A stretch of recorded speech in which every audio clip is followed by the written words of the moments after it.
time for a discussion. I guess we could call it JD to JD, because best-selling author and investor James Davidson is here now on America's Forum. Good to have you here, James. My pleasure. Now, I've got to tell you, the politician in me, the old Ways and Means Republican in me, sees numbers about the GDP from the government these days, and I go, did they bring the folks up from Cook County, Chicago, who count the votes there to inflate numbers? More or less. Give us what really is going on with the GDP. Well, I can tell you something, that if you're smart enough to know that they don't count votes the same way in Cook County as they count them in many other parts of the United States, you know that the U.S. government's economic data processing is a little fishy. And let me just make this point. If you have random errors in things, you have random revisions. But what happens with the U.S. GDP data is the same thing that used to happen. Well, let me just put it this way. We have almost all of the revisions that were made where the data was stronger or better showed the economy shrinking. And in the benchmark revisions since 2010, the economy grew 10% slower than the government said it did. But in all the areas where the revisions were based on government data that did not come from the private sector, which is to say sloppy data that they could just make up a gee whiz, let's pretend it's this, they had the economy growing. And you can see this in the current GDP number that we had for the second quarter. Only 1 month of the trade deficit was known when they made the estimate. If they had estimated with a reasonable extrapolation from the way the trade deficit has been going, it would have subtracted a full percentage point from growth. But they subtracted only 0.6%. So that famous rhetorical lady in Washington, Rosie Scenario, makes her appearance there with the number crunchers at the Bureau of Labor Statistics and other economic measuring agencies within the government. The Bureau of Economic Analysis, she was moonlighting over there this last few days. So we will, it's not the initial, what you're telling us is based on previous performance.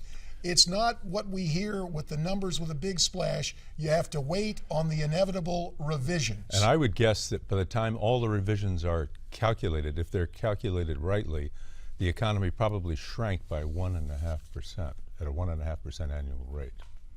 Let's talk about the broader implications of that.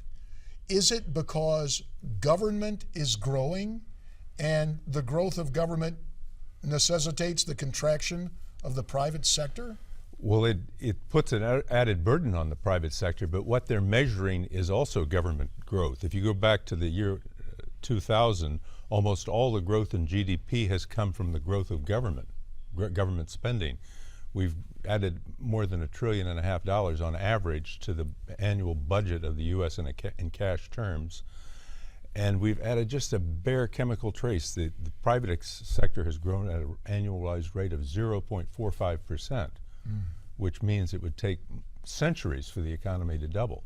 So you're back to a medieval style of growth in terms of the real productive economy. There are so many implications, and we'll get to some of those in just a minute. But James Davidson, let's turn our attention to Wall Street and that 300-point drop yesterday. Well, it just goes to show that when you make up a bunch of lies, you have consequences. They get trapped in their own lies. They lied too much about how strong the economy is. So they led people on Wall Street to fear, with the added little stimulus from Greenspan coming out with a comment, that maybe the Fed was going to take away the punch bowl. Because they've been, most of the growth in the stock market has come because the Federal Reserve is monetizing stock indices. They're going in there, creating money out of thin air and buying stock markets. The highfalutin name of what, quantitative easing or something, and in essence it's just printing money. It's printing money, or it's creating it. They're not even wasting the money on the ink and the paper, because that would stimulate forestry or something. What they're doing is creating money digitally. So they're just creating it out of thin air without even bothering to print it or come up with the ink. There's nobody is employed in the job of printing out the money, because they create it with digital impressions in bank ledgers. Digital impressions, and again, back to the notion of numbers before we get into the broader implications of what's happening with a lack of economic growth for us. Another measurement, if you will, unemployment. Now, I guess the job figures are due out. They were out today. They're out today. And those numbers are also very, very fishy. Between the GDP number and the unemployment number, you'd be hard-pressed to figure out which was the center of bigger lies. But one of the things about the unemployment number that is really, really fishy, I mean, it's like a fish that's 12 weeks old sitting it on your really counter. stinks to high heaven. Yeah. The numbers can't even be added up. They're incommensurate.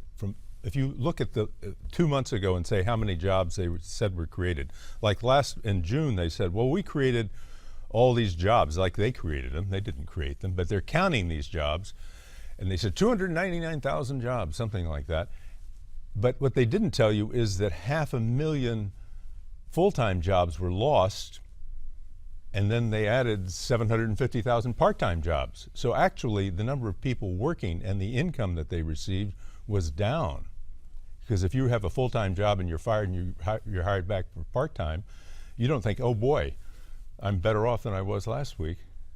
Well, and the whole notion of how we measure unemployment now, where people, if they give up looking for work, magically disappear from the measurements. I guess. Well, they don't even have to give it up. All they have to do is the government says they gave it up. The government says that. And, how do they know? Well, that's true, but some other numbers could be specious, although the labor force participation rate, the number of people actually working, that continues to decline. Is that an accurate figure? Well, it's a residual, I think. They subtract people out of, one of the things you could see that they did, and you were in Congress, you know how they were coming in saying, well, we've got to extend the long-term unemployment coverage. Now, everybody who was in the long-term unemployment who lost his coverage disappeared from the labor force. As long as they were getting the long-term unemployment coverage, they had to be counted. Immediately, they stopped getting the long-term unemployment coverage, then they disappeared out of the labor force. About a minute and a half remains, James Davidson. News, Argentina is in default. We've looked at the hyperinflation there. In a minute and a half remaining, will the United States of America end up like Argentina? Well, as somebody who knows Argentina pretty well, I certainly hope not, but there's no reason to think that we're any smarter than the Argentines. They went through a process many years ago where they were once one of the richest countries in the world. They were very close to the U.S. in per capita income a century ago, but then they were the biggest losers of World War I. They tried to get into the British Commonwealth, but Canada vetoed it because they were afraid that they would take away business from Canada. So then they went straight downhill, and they had negative compound growth for much of the last century. I'm afraid we could go to the same area, because the same type of situation, because we have secular stagnation. The problem in this economy is not that we haven't had a vigorous enough recovery. We haven't had a vigorous enough recovery, but we're not growing very much at all. And that's why even the top 1% who get vilified all the time still have lower income than they had going back a decade ago. James Davidson, we appreciate your perspective, your analysis, and some real talk about the economy as opposed to phony numbers from Washington. Now, James gave us his take.